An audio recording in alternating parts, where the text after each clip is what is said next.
so today I'm going to show you how to recover from a fall if you fall on your wheelchair, and how to get back up. I'm going to do this a couple different ways. I've learned how to get back in the chair. I'm going to do it with seatbelt on and seatbelt off to show you a couple different ways to get back in and stuff like that.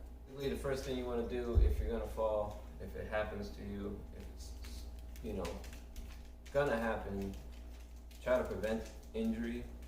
You want to put your hands out and try to catch yourself. Otherwise, you're going to get, you can hit your head and you're going to cause more injury than anything. If you just sit there and just ride out, I've seen people fall and just hold on, and which is, very, very dumb to do because you're going to end up hurting yourself.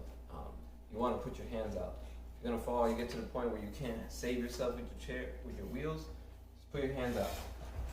Okay? That's the first thing you want to do. That's going to catch you immediately. No matter what's in your lap or your hands, just throw your hands out and try to catch your body from hitting the floor. And then at this point, if you can get back up, you can hold your wheel and push up with your hand. So if you fall, you put your both hands out or throw just one, grab your wheel, push up, move your wheel back, and that's going to lift you forward. Now, if you fall, you get to that point, this is what you're going to do. I'm going to do it without the seatbelt, so it's going to be like more of a real life scenario. This is how it's going to be on my chair. I know everybody's chair is different.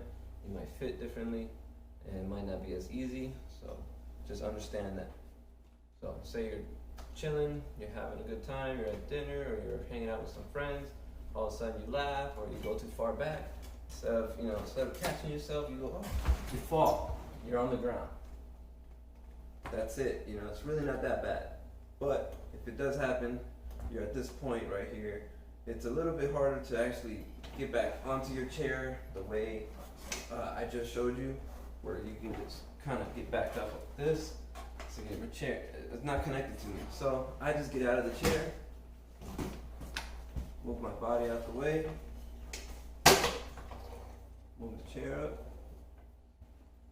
and then you can begin trying to get back in your chair. The way I like to do it is I like to crisscross my feet, like this. Bring the chair up as close as I can. This is where it gets, you have to have a little bit of strength and body movement.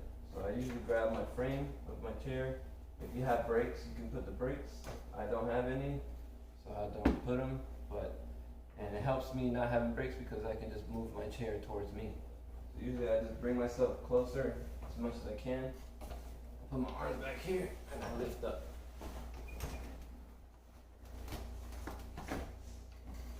If you fall and you're on the ground and you want to get back up and you can't lift yourself up with your chair, so you fall, you're on the ground. Get back out.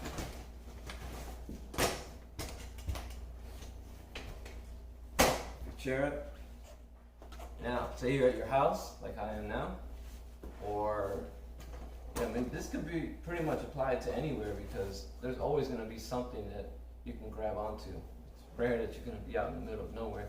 But if you are next to stuff, like this couch, you can use the couch to help you get back on your chair. I'm going to show you how.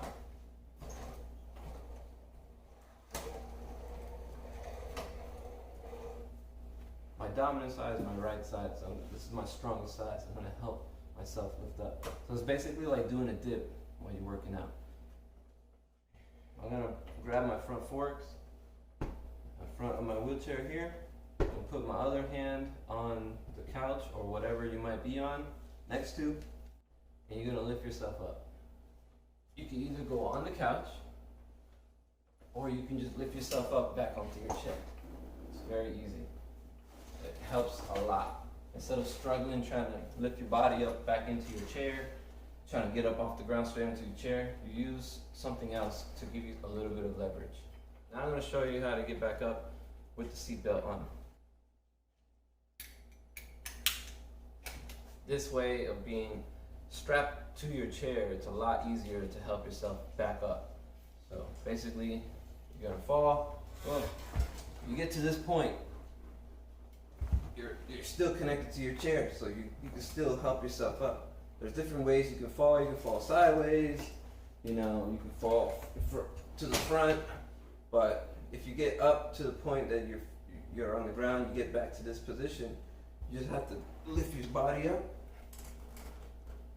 grab your wheel, push forward.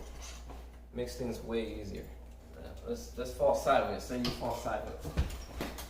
You're falling on the ground this way. You want to turn your body. Let me get back towards the camera. You want to turn your body back and lift up again. Takes a little bit of practice. It's not the easiest thing to do, but it's something I recommend everybody try to do, because a lot of people fear a fall, and it's really not that bad. It's really not that bad, because you're only maybe 3 feet, maybe 2.5 feet off the ground. So if you fall, you can always easily put your hands out. That's gonna catch you, for one. And two, if you fall, it's really not gonna be that bad, unless you don't crack. Unless you hold your wheels and you just let your body take the full impact. That's the only way you're really gonna get hurt. If you're gonna fall just a little bit, it's really not gonna be that bad. So just keep that in mind. Maybe put this into practice. And yeah, I hope I helped you with this video. Thanks for watching.